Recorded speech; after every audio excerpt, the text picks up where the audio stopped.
বাংলাদেশ ক্রীড়া শিক্ষা প্রতিষ্ঠানের মাঠে টস জিতে লিজেন্ডস অফ রূপগঞ্জকে ব্যাটিংয়ের আমন্ত্রণ জানান শাইনপুকুর অধিনায়ক আফিফ হোসেন।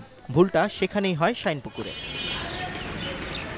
রূপগঞ্জের দুই ওপেনারের ঝোড়ো শুরুতে চোখে মুখে সর্ষে ফুল দেখেন শুভাগত দেলোয়াররা। 4 ছক্কার ফুল ঝুরি ছোটে সাভারে। অবশেষে আজমির আউট হলে ভাঙে 132 রানের জুটি। তবে থামানো যায়নি লিজেন্ডদের। মোহাম্মদ নাইমের সঙ্গী হয়ে দলের হাল ধরেন অধিনায়ক নাইম ইসলাম। ছোট নাইমের প্রথম সেঞ্চুরির সঙ্গে নাইম ইসলামের নবম সেঞ্চুরিতে ভর করে 357 রানের বড় স্কোর পায় রূপগঞ্জ। জবাব দিতে নেমে দুর্দান্ত শুরু শাইনপুকুরের। ওপেনিং জুটিতে 104 রান উঠতে প্রথম ধাক্কা খায় তারা। দ্রুত হারিয়ে বসে 2 উইকেট। এরপর সাব্বির ও হৃদয় মিলে হাল ধরেন দলের।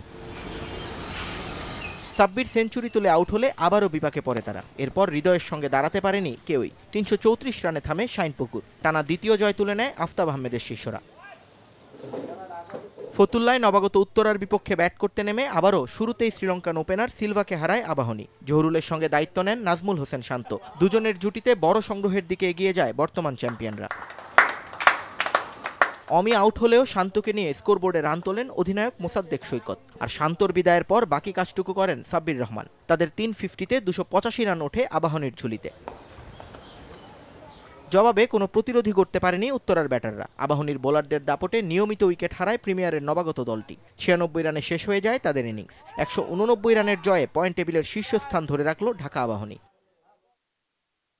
আরেক ম্যাচে মিরপুরে টানা দ্বিতীয় হারের মুখ দেখল ডিপিএল টি-20-র শিরোপাধারী শেখ জামাল ধানমন্ডি ক্লাব। টস হেরে শুরুতে ব্যাট করে 180 রানে অল আউট নুরুল হাসান সোহানের দল। সর্বোচ্চ 42 রান করেন ইলিয়াস সানি। পরে মিজানুর রহমান এবং ভারতীয় রিক্রুট চেরাগ জানির 50-তে 3 উইকেট হারিয়েই জয়ের বন্দরে পৌঁছে যায় ব্রাদার্স ইউনিয়ন। নিয়ন মোহাইমিন, সময় সংবাদ।